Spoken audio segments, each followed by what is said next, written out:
Hey guys, Ramsey here. Welcome to another video. Today we have a new iteration of This Year in Perfume, which if you guys are new to the channel, I went through every single year I could basically in the past, all the way from the 70s, 80s, 90s, 2000s, all the way up to present time, and did a This Year in Perfume where we highlighted fragrances from a particular year.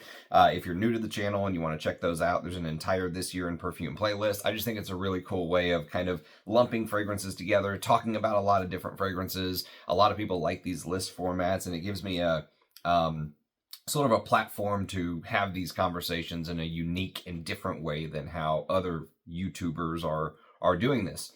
And I've also found that a lot of times when you aggregate these fragrances together by years, you sort of realize that many of the houses are watching each other. There are themes you start to pick on from fragrances that are created in similar years, or at least let's say in a similar time frame, because when you smell a fragrance, you're really smelling kind of like a snapshot in time, if you will. You know, what the fragrance houses thought was popular at the time, what the society as a whole wanted and asked for. And so today we're going to do a This Year in Perfume 2024. Now, it is not officially the last day of 2024. I was going to wait until the last day of 2024, but I got a little anxious. I haven't been able to do one of these videos in so long because I knocked out all the previous ones, and then I went back and ranked them. So there's actually two playlists. There's one ranked and one unranked. Now, this video, though, is going to probably show my shift in what I've been focusing on better than any other, because 2024 is filled with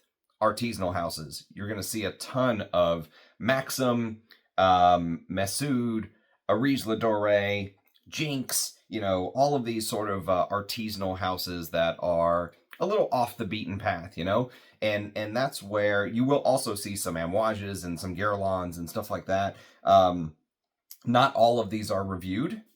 Most of them are. Some of them I am waiting to do a review on, or I will be doing a review on in 2025. But many of these you can find a review on, or if there's not an individual review on, there's some live streams where I kind of discuss some of these in a lumped format, like with the Maxim perfumes. And we'll talk about some of those when we get there. But so that's kind of the high level overview. This is an unranked list. Maybe one day in the future I'll come back and rank them. But for now, we're doing an unranked list. This Year in Perfume 2024. There's only a couple days left in the year. It's officially December 27th. So I guess technically if a brand released a fragrance in the next couple days, it could have been added to this list, but we'll call this close enough for government work. So let's get started. And again, these are bottles in my collection or sort of samples that I either have done a review on or plan on doing a review very soon. Okay, so let's get started. Scent of the day we're going to begin with is actually a fragrance that makes this list from 2024, and it's from the house of MesOud. And this is a guy who is very, very passionate about what he does. He does it as a hobby. He doesn't need the money. He's an oud distiller of what I would say the highest quality. You know, some of the ouds that he's sent me that I have had a chance to smell, both in the perfume format like this that I'm going to show you, and in just the oil format, are out of this world good. I mean, top notch, you know, some of the best I've ever smelled.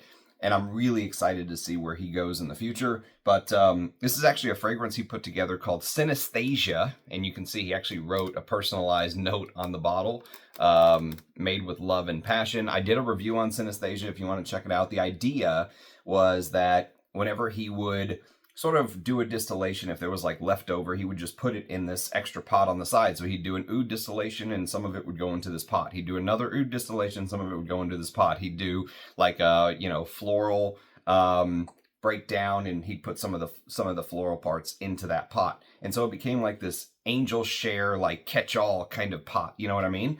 Where everything just kind of got put in there. So the fragrance officially lists oud, ambergris, animalic notes, Baltic amber, castoreum, cedar, cinnamon, civet, cacao, cumin, deer musk, frankincense, juniper, labdanum, laurel, lemon, balm, melissa, muskrat, which is a hell of a note, myrrh, orange zest, pimento, propolis, rose, sandalwood, skunk accord, and tree moss and vanilla. But there's 10 types of oud in here, he said. 10 different types of very high-end oud. So I forget how many bottles were made for the world. I think it was somewhere around the 50 mark. I can't remember exactly, but go watch my review if you're interested in learning more about this. But this is the kind of stuff that has been really piquing my interest lately. You know, the real ambergris, the real ouds, just the complexity of these type of fragrances are out of this world, and the quality of the ingredients. So big fan of Synesthesia and this house. This is one of those up-and-coming house. Like if I had a list of houses I would consider up-and-coming, this would definitely be on that list. So MesOud Synesthesia, hell of a name too. And if you go to Parfumo and look up the image, there's a whole, I do the whole breakdown of what synesthesia is. It's actually a medical condition, but the image on Parfumo and on the thumbnail of my picture is just a perfect representation of kind of the idea behind synesthesia. Beautiful, beautiful fragrance starting out. Okay, next on the list, we've got the 3 new Amouages, and I wasn't able to find every single decant on this list, so some of them I'm just gonna have to talk about it without finding it. Because they're in this mess somewhere. But these I reviewed within the last month or two, and so they're the new Essences collection, which everyone is now in the niche world doing these barrel-aged thing. They've jacked the price up from the old Amouages, so they put it in a new bottle. The old Amouage collection used to be like $360. These are now $450 for, I believe, 100 ml. I've never actually held the bottle in my hand, but I'm not a fan of the bottle just from seeing it on the computer screen. To be fair, some folks have said that the computer screen image of the bottle doesn't do it justice, that it actually looks better in your hand and on the shelf. Fine, okay, I'll buy that. But the first one we're going to talk about is Lustre. Lustre came out, of course, all these are 2024. I don't know why I'm saying that. But this is the creation by Julien Rasquinet and Paul Guerlain. It's cardamom, iris, sandalwood, patchouli, cedarwood, labdanum, myrrh, amber arome, cypriol, styrax, benzoin, tonka bean, and vanilla. All 3 of these have been reviewed on the channel by me. And this is the one that was a little strangely milky. They say it's like a light in the darkness. The gleam of a polishing surface, dazzling luminosity. And yet, I think this is the one that felt almost like it was like a matte feeling, almost like the bottle looks, you know? Like there's this matte feeling, like a matte paint coat on a car or something. They say it begins with a spark, a burst of effervescent cardamom that fills the air with a spicy vitality. I was very unimpressed with this one, and actually, I think Paul Guerlain should go work for Guerlain, personally. I think that if Guerlain was smart, they would hire him to be underneath Thierry Vasser for a couple years, and ultimately he should take over, because a Guerlain should be the in-house perfumer of Guerlain. My 2 cents. Okay, next on the list is probably my favorite from this lineup, and that's really not saying anything, because I would not buy this bottle. I wouldn't buy it with my money. This is called Outlands, but it is my favorite of the bunch strictly because I really like the opening. The opening felt like an Amouage to me, you know? It had elemi and Sichuan pepper, frankincense, very spicy, woody take. This is the one that Cecile Zarokian did, and probably the most hyped of all of the Essences collection, if you will. This is the one that gets the most hype in Fragcom. They say the edge of imagination, uncharted mysteries, a dance with the unknown. Outlands is an invitation to journey into the beyond. So the problem I had with Outlands is that after a couple hours, the fragrance morphed into something that was very generic, sweet smelling. It lost that amazing Amouage opening that you got. It just didn't feel like the brand put very much work into the dry down. And to be fair, they don't have to, because it's getting hyped like no other on the internet. If you gave me a bottle of Outlands, I would wear it because I would just reapply it every hour or two, but the dry down left a lot to be desired in my opinion. So that was probably my favorite of the Essences collection. And then we had Reasons. And why did Amouage go down this route?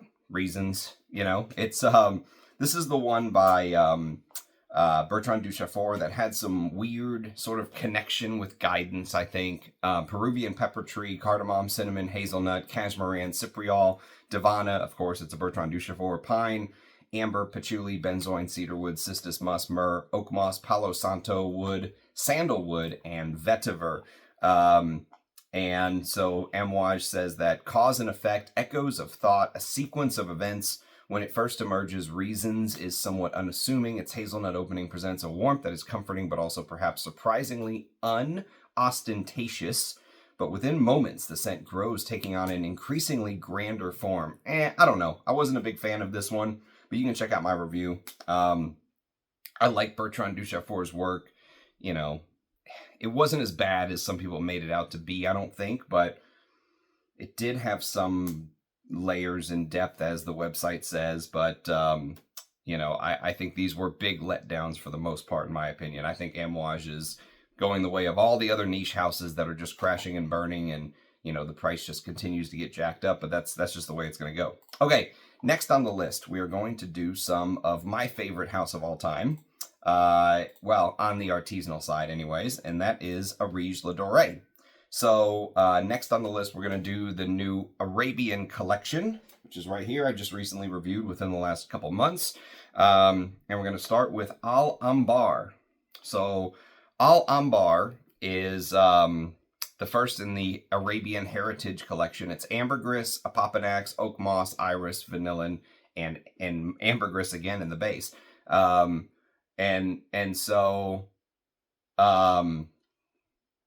This is basically an ambergris fragrance, okay? People see Ambar and they think it's an amber, like, you know, Serge Lutens, Ambre Sultan. It's not, okay? This is an ambergris focused composition first and foremost, so you can go check out my thoughts on it, but there's multiple types of real ambergris in here. Apparently, rumor is that Russian Adam kind of purchased it by smell. So he smelled the different types of ambergrisses and picked the ones that he thought would work well here.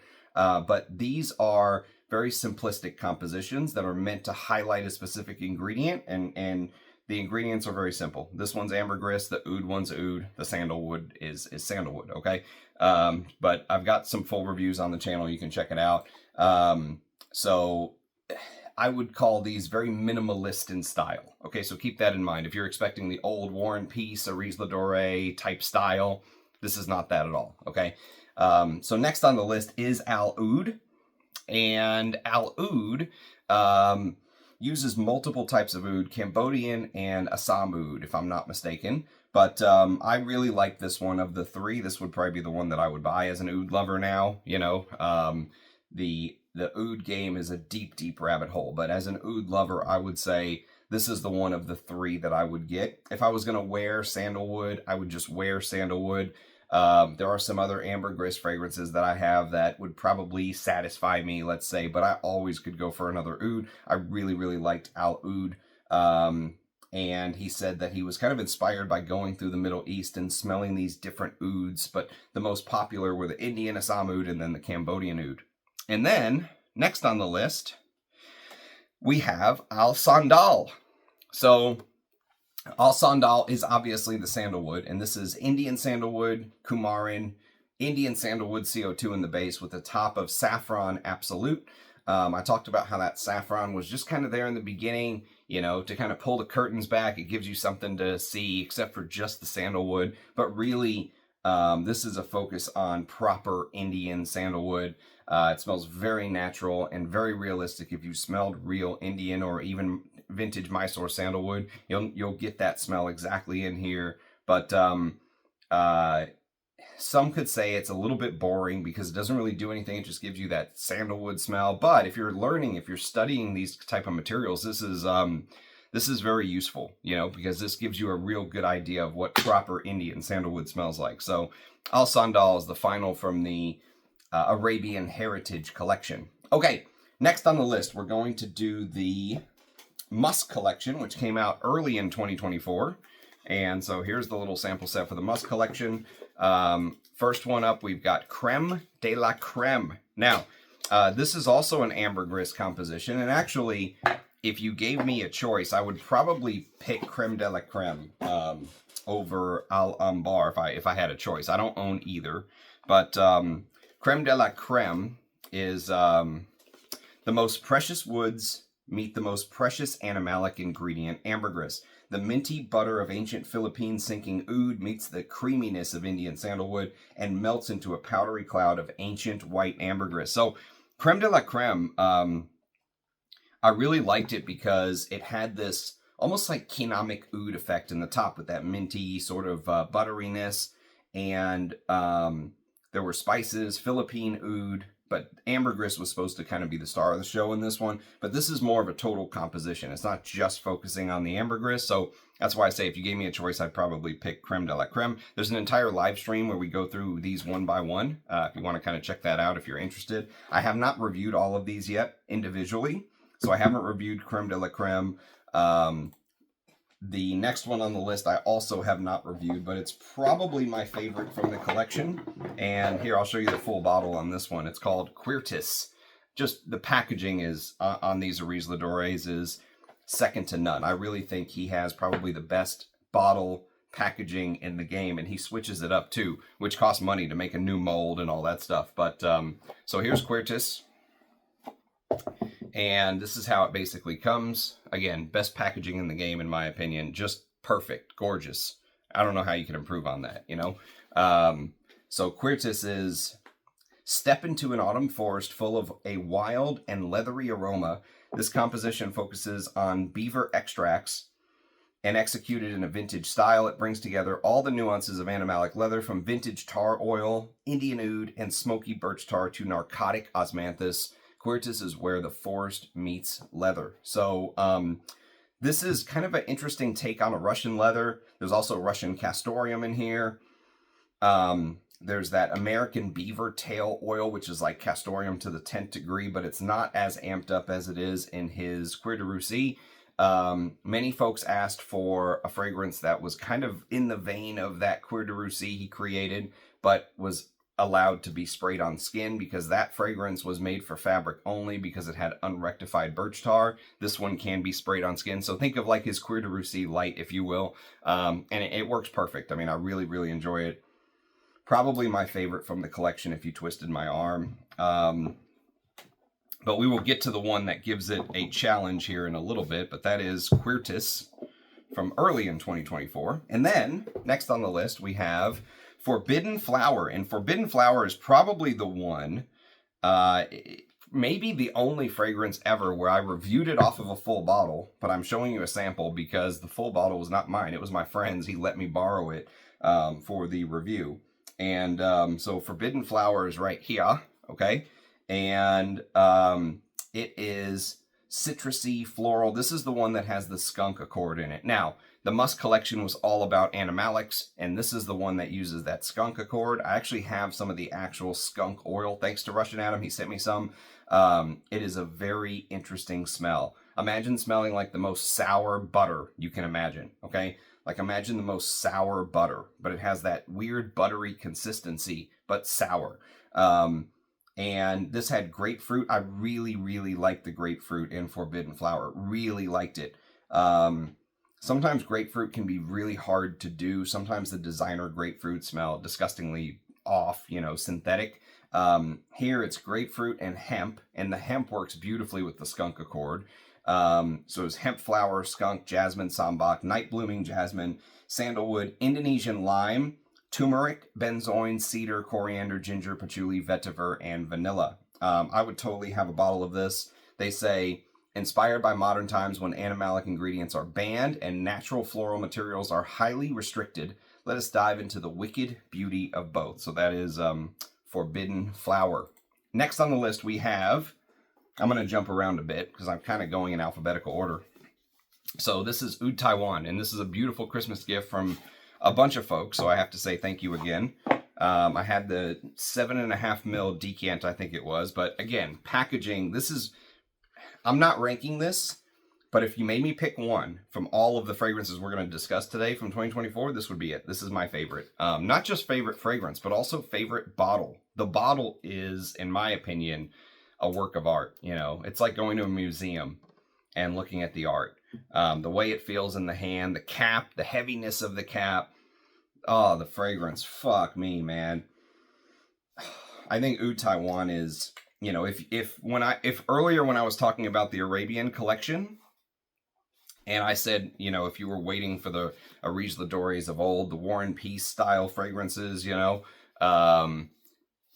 the antiquity, that kind of thing, and you were upset at the Arabian Heritage collection, then Oud Taiwan's for you. Oud Taiwan is like old school Areej Dore, in my opinion.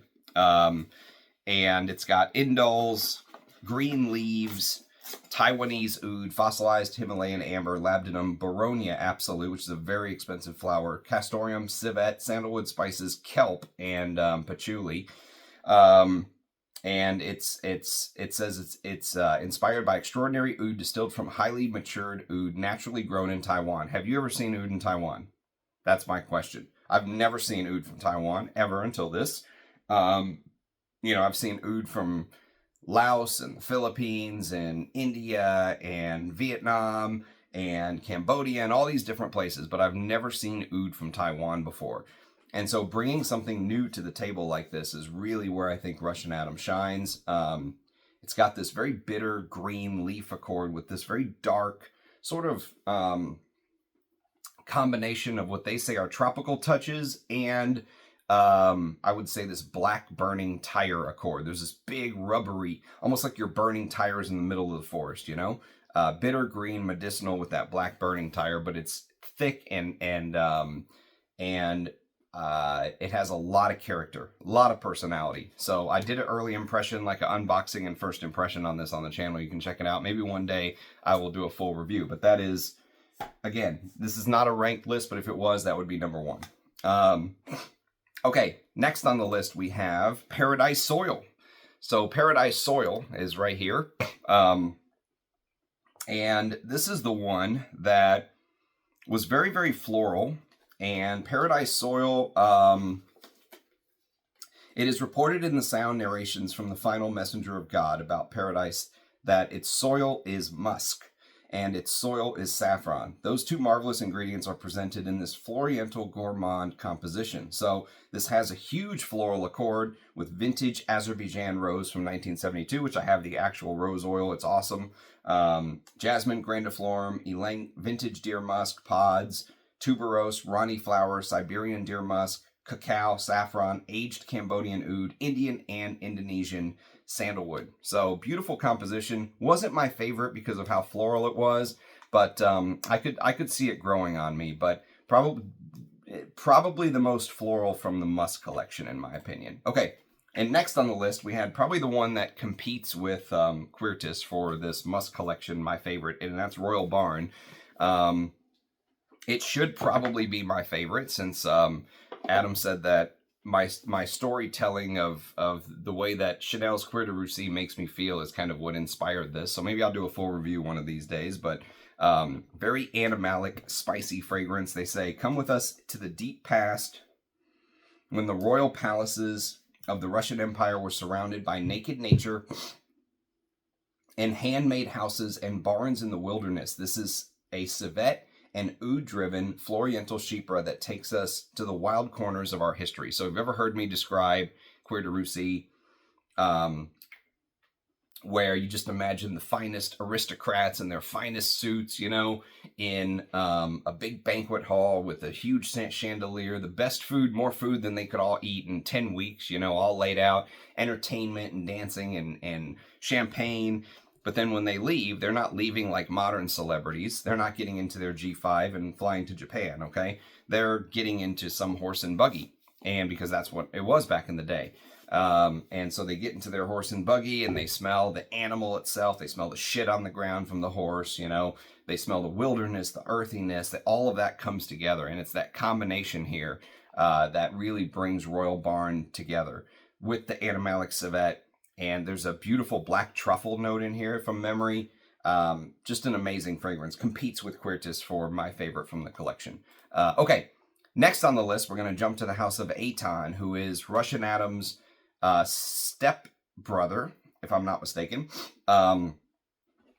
And so he is one of those kind of newcomers on the scene that I would say has a lot of potential, a lot of growth potential. And for the future of the house. And let me see if I can put this back. I don't think I did it right, but whatever. Okay, that'll be good enough for now. So ATon has released a couple fragrances. I've reviewed many of them on the channel from this year. He's released 3 this year, okay? The first one was Animalia, and it was like January, I think, of 2024. And it's animalic notes, champaca flower, dry woods, green apple, hay, patchouli, resin, spices, bergamot, cedar, moss, and vetiver. And it's supposed to be this sort of sparkly opening with green apple, the playful champaca in the heart. The base are full of spices, resins, and dry woods. It's deep and green and soothing. They say mysterious, long-lasting, all that stuff. Probably it was my least favorite of the 3 releases this year. It wasn't that it was bad, it just felt like it needed something. What's interesting is, here's the sample that they sent me. And you can see it's in like the old style samples that they did. And I gave them a hard time because it wasn't spraying very well. You know, it leaked a little bit when you sprayed. I'm not a fan of these. It's not that it's a bad fragrance, but he does better as time goes on. And you can almost see the growth as you know, his releases come out. So in the middle of 24, he released this little bad boy right here, which was called Murasakino. Here we go. So here's how his fragrances come. They come in this little pouch, ATon Perfumes. And this is Murasakino. And this is his coming out party, you know? If you follow my channel, you know with the House of Sherwood, I said Ambrosia was his coming out party from 2023 for Sherwood. With ATon, it's Murasakino. Murasakino is an amazing, sweet floral animalic type fragrance, if you will. Dark floral chypre. They say it's dark and challenging, and I love those type of fragrances. Inspired by violet accords and raw, wild, natural animalics like civet and ouds of the Cambodian variety. The inspiration came from the unusual contrasting elements of these materials. They say it's repulsive yet magnetic. I wouldn't say it's repulsive at all. I loved it. And they say it's wild yet calming, dirty yet beautiful, chaotic yet balanced. You can go check out my review if you want to hear my thoughts on it. But I loved Murasakino. If you gave me a chance to have one bottle from the House of ATon, it would be Murasakino. And then just yesterday, I reviewed their newest fragrance, which just came out, and it is called Oud Callistus. Hell of a name, by the way. There was a Pope Callistus, but Oud Callistus is a fragrance with myrrh, hay, tobacco absolutes, vintage sandalwood, and various high-quality incense-grade ouds from Sri Lanka, India, and Indonesia by Feel Oud, distilled by Feel Oud, who's Russian Adams Company. Jasmine and rose absolutes, orange flower, tuberose, petitgrain, and yuzu.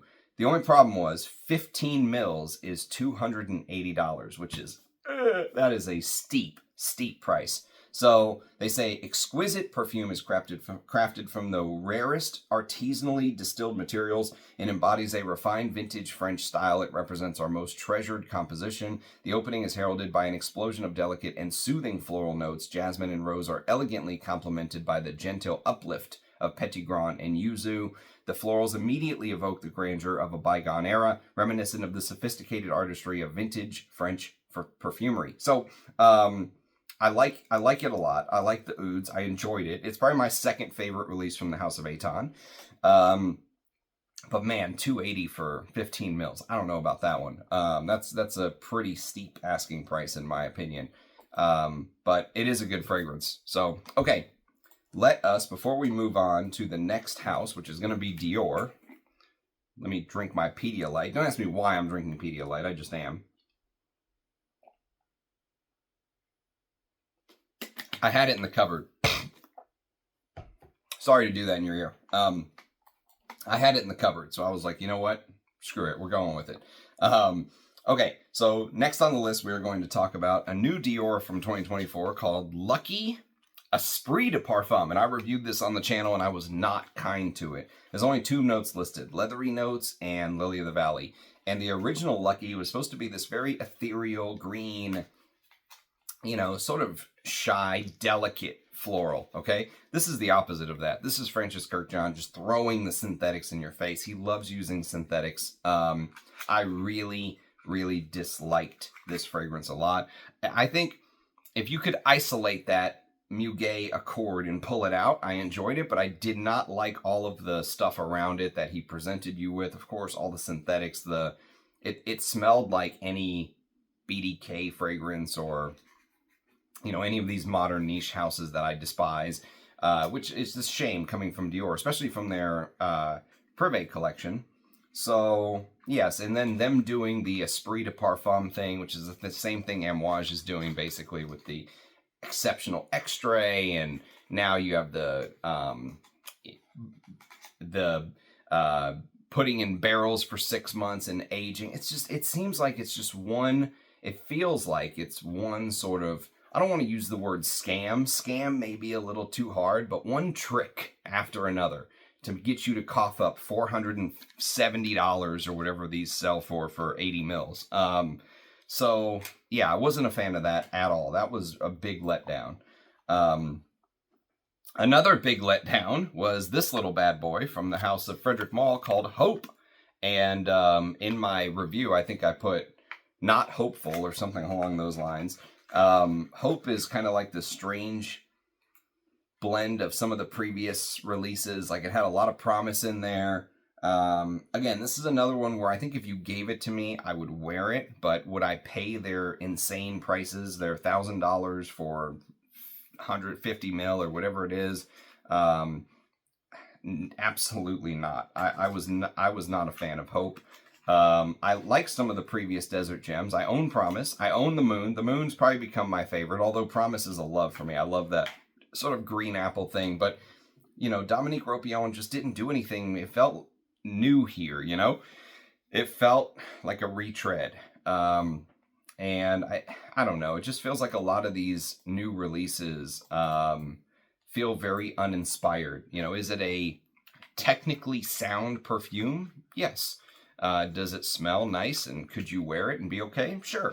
Would I pay this money for it? Hell no. You know, that's kind of the problem that some of these houses are running into now, that everyone wants to be Roja Dove. Everyone can't be Roja Dove. It just doesn't work, you know? Can't have everyone selling their stuff for crazy high prices. There has to be something in the middle and there has to be something underneath. So, speaking of underneath, I said Oud Taiwan was the #1 fragrance. This would be the last place fragrance on this list. This is the worst release of 2024 in my opinion, and I butchered the hell out of it. And this was sent to me by a brand. So for those of you who are like, if you send Ramsey anything, he's going to say nice things about it. Go watch my review of this fragrance. This is from the house of Jaseda, and it's called Titanium. And this was a hype beast, too. People hype this up online like nobody's business. Go watch some of the other reviewers who reviewed Titanium. And then go watch my review and get back to me. So, oh, God, I can literally smell it. I swear to God, I can smell it taking it out of the packaging. It smells, I don't know. I mean, I could give this to like a high school kid or something, and I think it would be okay. They would probably dig it. But that's kind of the age group, junior high and high school. Once you've graduated high school, you're probably too old for Jaseda Titanium, in my opinion. But go watch my review. It's not good. It's not good at all. So yes, not a fan of Titanium. They had a high-end brand or a high-end line that sells for $200-300. I can't remember. I would be interested to smell that and see if it's just kind of this designer line thing that they're doing. Maybe some of their higher end line is a little bit better, but I don't know. I wouldn't spend any money trying to find out, I'll tell you that. And then next on the list, one that I could not find the sample, although I definitely looked. I did try to find it for you guys. It's Patchouli Paris by Guerlain. This was a release that came out, of course, 2024, but for the Paris Olympics specifically. We all remember the lovely opening ceremony we were all treated to. Aldehydes, patchouli, iris, musk, ambergris, and vanilla. Delphine Jelks, the perfumer. Again, is it a competent fragrance? Yes. Does it do what it says on the tin and give you patchouli? Yes, it does. Is the patchouli, you know, of high quality? Yes, but it smells like previous patchouli fragrances that you could get for 10, 20, 30% of the price. Plus, I already have Psychedelique by Javoy. I would not spend any money on Patchouli Paris, especially since this is supposed to be in their high-end line, their Art and La Matière line, you know? I expect these fragrances to be the artistic adventure line, you know? The place where you smell something that you would not ordinarily smell. Neroli Ultra Noir comes to mind. That's a great example of a fragrance that I would buy. I would buy that. I reviewed it this year, I believe. If you were going to give me one of the high-end line I don't own, it would be Neroli Ultra Noir. That fragrance is Fantastic. I loved it. But you know, Patchouli Paris is just bland, especially since they're saying, "Ah, this is the smell of Paris." Well, it's just patchouli, you know. I mean, it's not just patchouli, but it's just a patchouli heavy fragrance, and so I expect more. I expect more from these houses like Dior, Guerlain, Frederic Malle, and you can see why I have shifted my attention to the artisanal space, because it's like, when I do the reviews of some stuff like this, or the Guerlain, which I couldn't find, I'm let down over and over and over and over again. So, I mean, I could continue doing those reviews, but it's almost like I know what's coming, you know? It just feels like I know exactly what's coming. So here's a new house that I said many of these were reviewed on the channel. These are not reviewed on the channel. I just did not get around to it, unfortunately. I wanted to, but I will in 2025, because it's a house that deserves some talk. It's a new house called the House of 1984. That's how it's written. Literally, House of 1984 right there. And so this is the first one, called Ajna. And you can see the Ben Franklin in the background. This is a banknote fragrance. So this is a fragrance with money and cannabis and tolu balsam and different types of ouds. And the ouds here smell, I mean, I don't know if I would put them on the level of like a MesOud or a Areej Dore. Well, I know I wouldn't put them on that level, but they're definitely higher quality than what you smell in some of the designer houses that try and use these oud accords. You know, this is Burmese oud, Indonesian oud, Laotian oud, and Papau oud with tobacco. They claim a Mysore sandalwood note. I don't know. But cedarwood, Australian sandalwood. But that banknote, that money, that dirty money, you know, blood money, it feels like that. It feels, you know, it feels like maybe you can't sleep at night because you did something dirty to get that money, you know? And I'm going to review it. It's a very interesting, very, very interesting fragrance. And the perfumer is a lady called Shatha Alzabi, who I don't know anything about, but someone told me that she's considered by many to be like the female Russian Atom, which I was like, really? Okay, I'm interested. So yes, a fragrance that you will be hearing about on a review, hopefully very soon. But there's the bottle, and here's the packaging. It's interesting packaging. What's even more interesting is there's a second one that I'm going to show you. There's the note listing right there. There's a second one I'm going to show you, and the packaging from the same brand is totally different. Completely different. Worn out dollar. So the top is fresh dollars. The heart is worn out dollars. So like the dollar started out fresh and then it became worn out. Maybe it's like a symbol of the decline of the Western monetary system. I have no idea. But anyways, very, very interesting fragrance nonetheless. So the other one from the house, and you can see, same house, but the packaging is totally different. It opens up like this instead. It opens up like this instead. And this is a fragrance called Monochrome. And this is done by Mark Buxton, of all people, who I was like, when I saw Mark Buxton I was on there, I was like, really? Mark Buxton did this. And if you take a look, there's almost like this hologram thing going on in front of the picture. And so there's the front again. So this is just as interesting, probably more wearable for most than Ajna.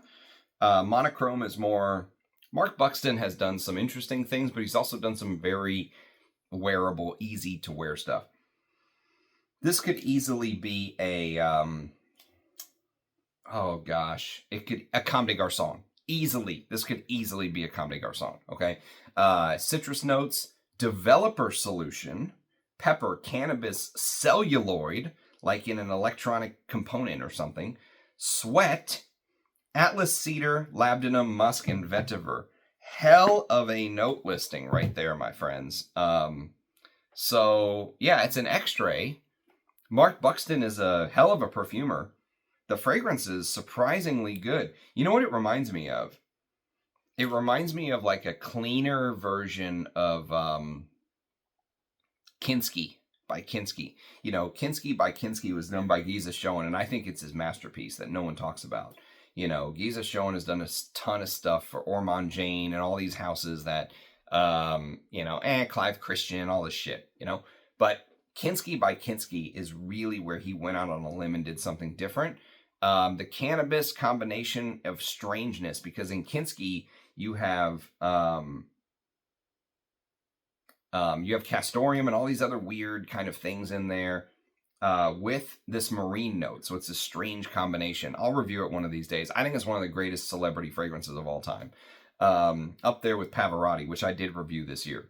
But next year I'm planning on reviewing Kinski by Kinski. But this is kind of like that, but imagine if it was just slightly more wearable, just ever so slightly more wearable, easier to wear than Kinski. Kinski has some strangeness going on, like the man. You know, there was something weird going on. Monochrome is in that vein, but with maybe more of Mark Buxton's like professional touch. You know, that's the way I describe it. So anyways, that's a house you will be hearing more about. I'm impressed with their stuff. Impressed. Okay, another house that is new on the scene for 2024 that you will be hearing about in 2025 that I have not reviewed any on the channel yet, although I've been playing with them at night. Occasionally I'll spray some on before bed, and I enjoy what I'm smelling so far, is a house called Hunan, which reminds me of a Chinese place I used to eat at called Hunan Homes. But this one's called Hunan. And here's their fragrances. Anyways, there's samples, but there's the names. They come like this. They're actually pretty expensive, unfortunately. And what pissed me off is this one didn't even spray. It won't spray. I'm gonna have to rip it off and just douse myself in it. So I had a chance to smell Silk Dunes so far, and I enjoyed it. But the first one is Abi Roya, this one right here. And I think these first two I got a chance to try, and I like both of them. Problem is they're pretty pricey. Some of these were a couple $100. They also had fragrances over $1,000, which is like, especially for a new house on the block that you don't know anything about. It's like, oh man, that's a big price. But they do apparently use real oud and all that stuff, and the ingredients smell very high quality. So yeah, you'll hear more about this house as time goes on. I'm not going to go through all of them, but there's 1, 2, 3, 4, 5, 6 here that I have that I could discuss on the channel at some point. So yes, it's if you're into those very high-end houses and you want to just give something a shot, check out Hunan Homes. Okay, next on the list we have a January scent project that I reviewed. And I tried to make it a priority because I knew this was a limited edition. So every year lately, John Beeble, the owner and perfumer of January Scent Project, has done like a limited edition for Christmas time. And this one came out a couple of days before Christmas, and it's called Northern Flicker, which is basically a type of woodpecker. There you see the woodpecker. And again, there's a full review on this, but very, very interesting take on like pine and peppermint and fir needles and poplar buds. There is some Thai oud in here as well, but it works more as like the backbone of the scent. If you're into things like Feeling Agile by Serge Luton, Arso by Perfume Aroma, give Northern Flicker a chance if you like those type of fragrances. The tobacco in here is very nice as well.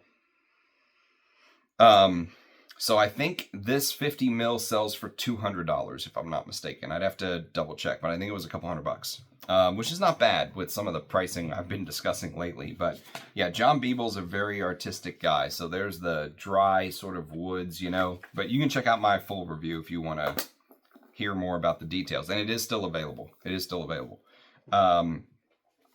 Okay, so next on the list, we have some of the Jinx fragrances, and I've reviewed 2. There's 2 more to come. He sent me 4. There's 2 more to come. So the first one, we're going to talk about the 2 I haven't reviewed first, and then the 2 that I have reviewed. So the couple that I have not reviewed first, here's how these smaller 15 ml comes. And his fragrance site is jinxsmells.com, and his logo is the skunk, which is kind of cool. Le Pepe Pew, you know.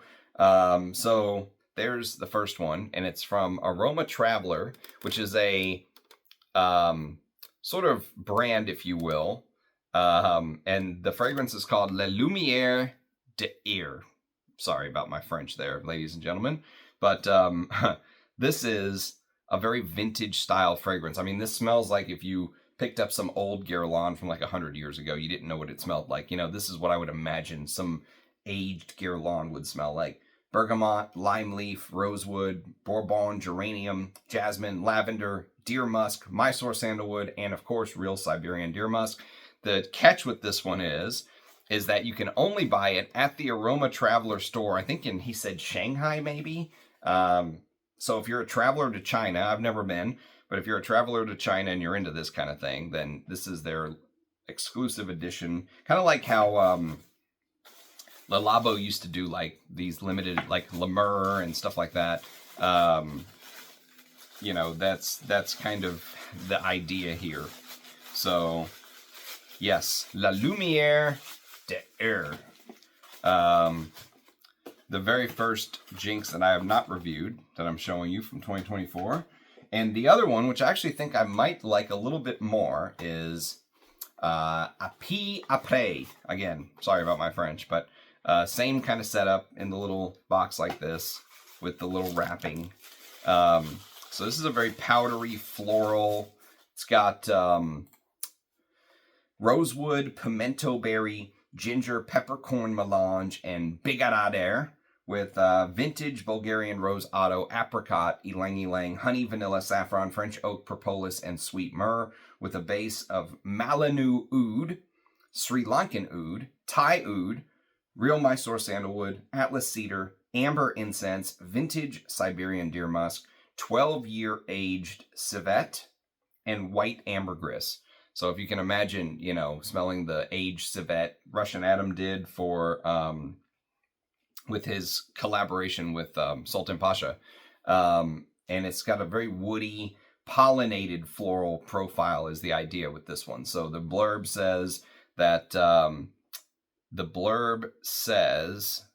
sweetly scented wildflowers and clover in the humid summer sun. Stone fruits and honey meld with both rich and dry woods and a musky, masculine take on a spicy pollen perfume. I think this would smell amazing on a woman, but a sprayable ode to the eastern honeybee. Api Après is an updated and heavily reworked version of an early Patreon release, Api Serena. So, okay, I don't know anything about his old releases, but apparently this was like $225 for this 15 mil right here. But it is sold out, I think, on the website. But I will still review it because you never know when something comes up in maybe like a Facebook exchange swap or something like that. So I still like reviewing these limited edition things, which I did for this next one here. Maybe one of his most famous creations, and someone I really trust. Rachel says this is her favorite from him. And this is called J Musk. Now, this is the version 3 is the only thing. This is J Musk version 3, which is called Motia Megalia. And the original J Musk apparently had this very lipstick shade red feel. Here, it feels more like a twilight purple hue. More Indian aesthetic. Loads of oud from Meghala and Manipur act as a foundation for a heavy dose of Rue Gulab, Rue Motia, and Rue Mogra. V3 is still hugely animalic, featuring 2 different vintage deer musk pods from the Oman Treasury, one Kashmiri circa 1990, and one circa 1980 that is so dark, so aged, so potent, and so concentrated that it's hard to be certain of its species. Well, okay, so if you're into like real deer musk and stuff like that, J Musk is one for you to try. Go watch my review. I will say, $695 is a lot for this. At least for someone who likes his musks to be a little bit with more oomph. You know, if you're expecting this to have real musk, so it's going to punch you in the face, it's not. You know, Arthur's creations are very all about blending, and many of his fragrances have this unbelievable smoothness to them. So keep that in mind. But I like the fragrance a lot. I'm glad I got to know it so far. You know, it's just kind of one of those things you have to know what to expect. If you're expecting this huge uppercut because it's got real deer musk in it, you might be a little bit taken aback by how unbelievably soft and smooth some of the transitions are. but that's part of the ride. So yeah, J Musk version 3. You can go check out my full review. There's the note listing if you want to check out the full note listing there. But okay, so there's a full review on J Musk version 3, and there is a full review of this next one, which is probably like the king purple. I did this is not a top 10 purple video, and this was like the last one on there. This is like the purple fragrance. This is called Roxo, which is the Portuguese word for purple. Look at that cap, perfect representation. You know, purple was this very royal color back in the day. In the Roman Empire, only the richest men, mostly the emperor and senators, could afford to wear purple. Because it was known as Tyrian purple. They had to kill God knows how many of those little snail things to get, you know, one little bit of purple dye. So this embodies all things purple, okay? And if you look at the image right there of the sun setting, that purple hue, that gives you a great idea of the scent. Vintage orris, jasmine, berry accords, spikenard, blackcurrant, terpene-laden Malaysian ouds, and most importantly, the centerpiece, a ruby port accord made in-house. So imagine this ruby port wine smell. Purple, purple, purple. It does have the vintage musk from the Oman Treasury, Siberian musks, white ambergris, all that good stuff. Blonde and burley tobacco. There's the full note listing if you want to check it out. Probably one of my favorite blackcurrant notes in the top, though, that I've ever smelled. The blackcurrant note here is amazing. I'm torn. I think I prefer J Musk. But I really like Roxo for what it is. You just have to, you know, you have to like that purple smell. The orris accord in here is very purpley as well. It's not as vintage powdery smelling, more purple. Okay, next on the list we have another sample that I could not find for the life of me, although I really did try. And this is called Vanille Havan Corps de Ouds. This was a flanker that Les Indemodables did, and again I reviewed it on the channel. Corps de Oud. I was a little let down by this. It was a 500 bottle limited edition. It was 420 euros if I'm not mistaken. And Antoine Lees, the perfumer, I like the house of Les Indemodables a lot. This is one of the ones I would say that let me down a little bit though. But you can go watch my full review. It's just, it feels like it doesn't feel special, you know? For 420 bucks, you expect to be blown away by the oud. Here, the oud felt slightly generic, but that's just my opinion, okay? Just my 2 cents. So, but you can go watch my review if you want kind of the details, but that's Vanille Havan Corps de Oud. And then another one, which I actually surprisingly enjoyed, is Oranger Sirocco by the House of Les Indemodables. This came out in, I think, the middle of 2024. Laotian Cinnamon, Moroccan Orange Blossom Absolute, and Moroccan Petit Grand. It was born out of a desire to imagine an olfactory landmark, a sensory compass that is both bright and joyful. This eau de parfum embodies a return to simpler values, presents itself as an ode to life, and aims to be somewhat contemplative. Now, I would say if you've never smelled a proper orange blossom fragrance and you would like one, this could be a reference orange blossom. I mean, easily. And if I didn't already own, you know, a couple orange blossom fragrances that I discussed in the video, I would have no problem buying a bottle of this. I really liked it. Even though it did have something slightly designer-ish in there, I really liked this a lot. I think it really allowed that orange blossom note to shine. Powerful and intoxicating fragrance of orange blossom. I'll agree with that. Okay, next on the list, I wanted to discuss a fragrance that is being brought back. I'm going to cheat a little bit here because I don't have the 2024 version, but I do have the original 2010 version, which many people say smells very similar to the 2024 version. So this is being re-brought back by the House of Maison Francis Kurkdjian for 2024, since we're talking about fragrances that are, you know, 2024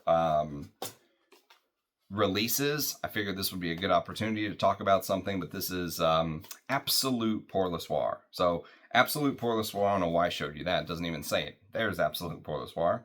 But this is kind of an animalic spicy amber, basically, is what it is. And so this is benzoin from Siam, Bulgarian rose, honey, cumin, frankincense, absolute, and sandalwood. You have to be okay with Francis Kirkjohn's plasticky synthetic style, or else it'll kind of put you off. I've grown to like it. But at first I was like, man, what in the world is this? But so apparently the new one is very, very close to this. I've never smelled it. Maybe a comparison video will be in order if I can secure a decan or something. But yes, Absolute Pour Le Soir is being re-released for 2024. And then we're going to jump to the house of Maxim. Now, Maxim is the son of Dmitry Bortnikov, who's a house I really, really rate. And I've done a lot of work on the house. You can go watch my Bortnikov playlist. There's been a ton of reviews from the house of Bortnikov. And he came out with 3 fragrances earlier in the year and then 1 a couple months ago. So the ones from earlier in 2024, the first one's called Amber Balsam. Here's how his packaging looks. I like the packaging. The bottles leave some to be desired, and I'll show you here in a little bit. But the first one's Amber Balsam, and it's Amber Balsam is bergamot, cardamom, clove leaf, gurgan balsam, cinnamon, ylang ylang, ruchas vetiver, green tea, copiba balsam, tolu balsam, peru balsam, Irish ambergris, oud from Siam, and labdanum. Now, he filled in a little bit while his father was sick for the house of Bortnikov. And some of the Bortnikovs that Maxim Bortnikov created, I was like, you know, they were so-so. It felt like a fall off from when Dmitry was creating them. And I was a little concerned, but the juice inside of these bottles is amazing. I am very impressed with what he initially put out. The first 4 fragrances from the house, I'm very, very impressed. Says, embark on a journey through the world's natural wonders, from the sun-kissed citrus groves of Calabria to the spiritual depths of Thailand. Each note tells a story. Okay, so Amber Balsam is not just a fragrance, it's a gateway to a world where every scent leads to a new discovery. It sounds like marketing stuff. But anyways, I've done a live stream on these 3 initial releases. You can check it out. Maybe I'll do individual reviews in the future. But this 30 ml goes for $220, so not terrible pricing either. Very fair for what's been being put out, anyways. Next on the list we have Cafe Mystique by the House of Maxim, and Cafe Mystique is bergamot, Kopi Luwak coffee, black pepper, frangipani, cardamom, ylang ylang, labdanum, vetiver, myrrh, frankincense, vanilla, oud siam, Turkish coffee, and beeswax. So, whisk you away to a sun-kissed... Are they writing the same thing again and again? I was hoping that they... The journey takes... Okay, here we go. The journey takes an intriguing turn with Kopi Luwak coffee offering a unique coffee accord that pays homage to Indonesia's rich coffee culture. So if you're looking for a coffee oud, this could definitely be one to try. Cafe Mystique. And then finally, from this original collection release of 30 ml bottles, we have this little bad boy right here, which is called Muscator. And Muscator is lychee, raspberry, herbal green, Roman chamomile, ylang ylang tobacco, gaiac wood, nagarmatha, Siberian musk, Indian oud, vanilla, benzoin, cedarwood, and oak moss. And if you take a look, you can see the bottle is leaking. So we've got a leak right here. You can see it all around the outside and right here. And it smells like it's all in the bottom of this, which I really like the smell of all of these. The juice inside is amazing. For some reason, he started out with 30 ml bottles, okay? And what he ended up going to next, so when he released Oud Indochine, he went to 50 ml. And so you can see the increase in size, which is great. It did come with a little bit of a price bump. Oud Indochine is $400 instead of $220. So $400, but now you get 50 mils, okay? But they didn't change the cap. So really, if you just put the magnetic cap on and hold it, look, it falls, you know? Doesn't hold it together. You got to really like put it on, which is weird. You shouldn't have to do that for a magnetic cap, and then it gets stuck. And so that whole issue with the bottle falling, I think in the cap is a problem. And then the bottle leaking on the other one is a problem. So the bottles look cool, but they need to be fixed a little bit. But the juice inside, what's most important, is solid. I did a full review of Oud Indochine on the channel. You can check it out. Cardamom, red saffron, vanilla, frankincense, sakura, labdanum, myrrh, beeswax, gaiac wood, Oud Hindi, Oud Kinam, Oud South Thailand, chocolate, cacao, tar, and ambergris. So if you like Russian atoms like Russian Oud, it's in that realm. You know, chocolatey ouds.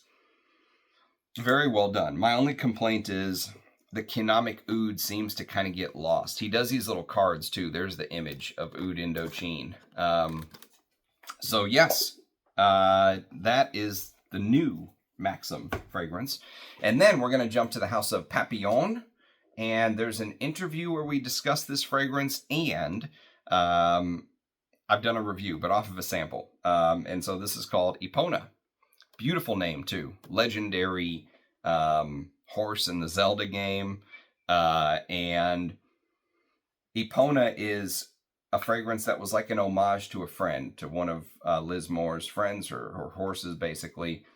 She had a horse, and she was working on this as an homage to the horse. It passed away, so it ended up being like you know, condolences to a friend who passed away, if you will. So you get the saddle soap, leather, honey, hay, labdanum, oak moss, apopanax, petitgrain, vetiver, and violet. Go watch my review, but she does not put out anything that is not full bottle worthy to me. Every single thing I've smelled from her is full bottle worthy.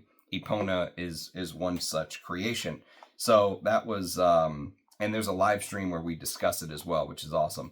So you can hear it directly from the creator's mouth. Okay, only a couple houses left here. So the next house is called Perito Moreno, and it's the house that spun off of Dixit and Zach. So by Dixit Artisan, so one half of Dixit and Zach basically spun off and did this. Zach kind of went his own way and created Ohm World or something. But these fragrances are sort of, imagine like high-end designers, okay? So this one's called Meditation Mist, and I don't think I'm going to read that, but I'll put it there if you want to pause it and try to read it yourself.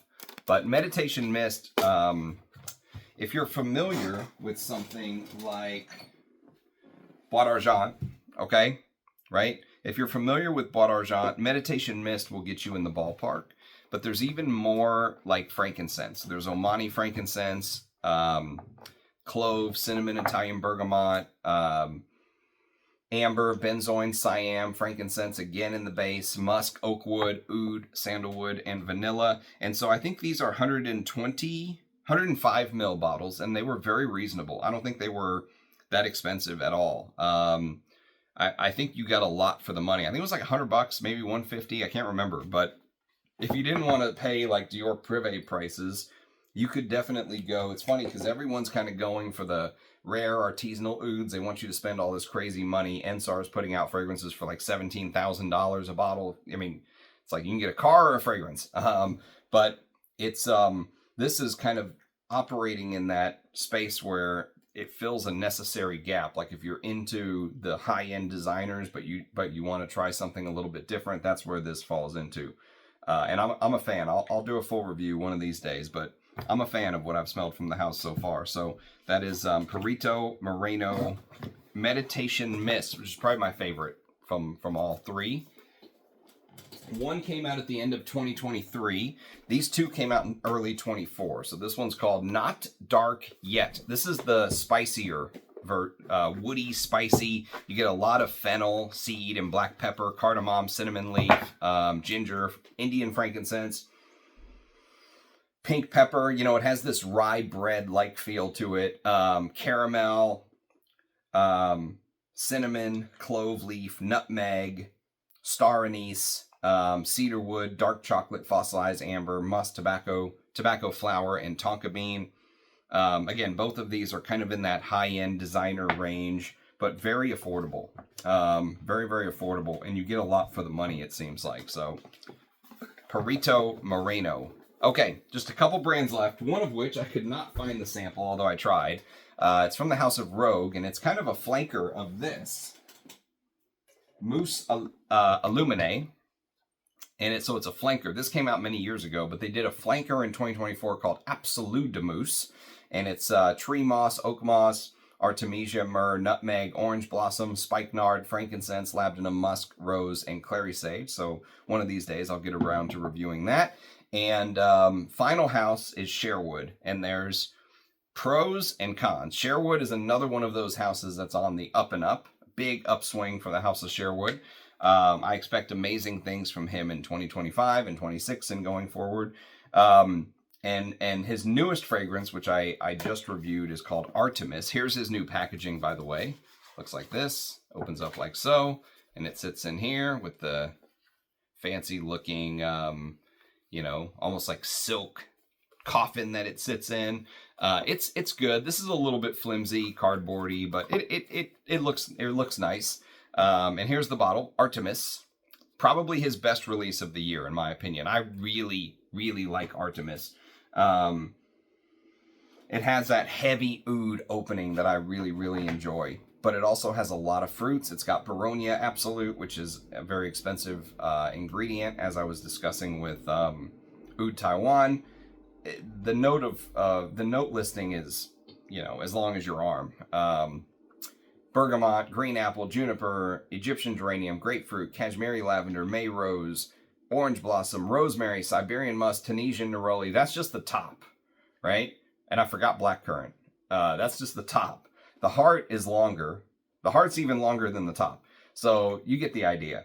It's a lot going on. I really like Artemis, though. Artemis, I think, is kind of his review, his release of the year, if you will. And so Artemis, there's a full review on the channel of Artemis. And then there were two more from 2024. These two I talked about on a live stream. Haven't done a live stream in a while, actually. But the first one's called Chrysos. This is his old packaging, which I actually really liked. I like the old packaging. Looks like this. And so Chrysos is a sandalwood and musk fragrance. And you can actually see he put a musk pod in there for me. I don't know if you can see it there. It's right there. It looks like a tobacco pouch or something. Let's see. Come on, musk pod. Where are you? There you are. There's the musk pod right in there. And so they're individually numbered, the bottles. He did 56 for Chrysos. I think he did 60 for Artemis, if I'm not mistaken. But I keep telling him it's time to go 100, 250. It's time to increase that if possible. Chrysos is probably one of my favorite sandalwoods in recent releases from any house. I mean, this is one of my favorite sandalwood fragrances of all time. I really, really like Chrysos. And I really feel like his fragrances change with age, you know? They grow as the months go by. There's so much going on. Sometimes they need to sit. But he is so talented, you know. But go check out my thoughts on Chrysos. And this was early in 2024. And then in the middle of 2024, he released this, which is Poseidon. And Poseidon is, as you would imagine, a take on ambergris and oud and stuff like that. Poseidon opens up with a lot of Kashmiri lavender. He loves using that lavender with ambergris, carnation, damask rose, neroli, fir needle, chamomile, Indonesian ylang ylang, jasmine sambac, red champaka. The champaka in here was amazing. The champaka really made this one stand out with the oud and the ambergris. So yes, this is a house that I'm really, really, as I throw the cap, I don't even know where it went. There it is. Okay, so Sherwood is a house that I'm really looking forward to seeing what comes in the future from them. He promised us he would have a website by the end of 2024, and I don't think that has happened, unfortunately, so you still have to contact him via Instagram if you want to buy a bottle when it comes out. So like I said, good and bad. The good is the fragrances are amazing. The bad is that the website's still not up and running. I was really hoping he would have it up and running by the end of the year, but I think that's going to be coming sometime in 2025. Either way, we'll finish on a high note. You can kind of see how the trajectory of kind of where I've been focusing my attention has clearly shifted. But there's a lot of content. I was going back through some of the stuff in the last year. I'm very, very proud of the type of content I put out. The the year was could be considered challenging. There was some deaths this year. Alessandro Bruin passed away of Mask Milano. Claude Montana passed away. Yves Tanguy passed away. He's an amazing perfumer. He did Aramis New West. And so there were some deaths this year, unfortunately. It was a challenging year in some capacities. But all in all, I'm actually really excited about what 2025 brings because of some of these artisanal houses. I'm just not letting myself get down by what's going on with the Diors, Guerlains, Amouages, BDKs of the world. I'm not letting myself get down by that because I have a lot to focus on. And of course, vintage. There's always vintage to go back and enjoy. I just reviewed Chanel Egoiste from 1990, an amazing fragrance. That's the kind of stuff that keeps me interested, the artisanal and the vintage side. So I hope you enjoyed the video. An hour and 10 minutes of fragrance chatting from 2024. If there's any other fragrances in 24 you think I should try, do leave a comment. If you're new to the channel, I will also say there's a ton of back content for you to watch. So hope you guys enjoyed the video. It's a pleasure getting to do one of these again. So cheers, have a happy and a safe and a prosperous new year. What do they say? Long days, pleasant nights. Have a great new year. Be safe. Cheers, guys. Catch you next time. Bye-bye.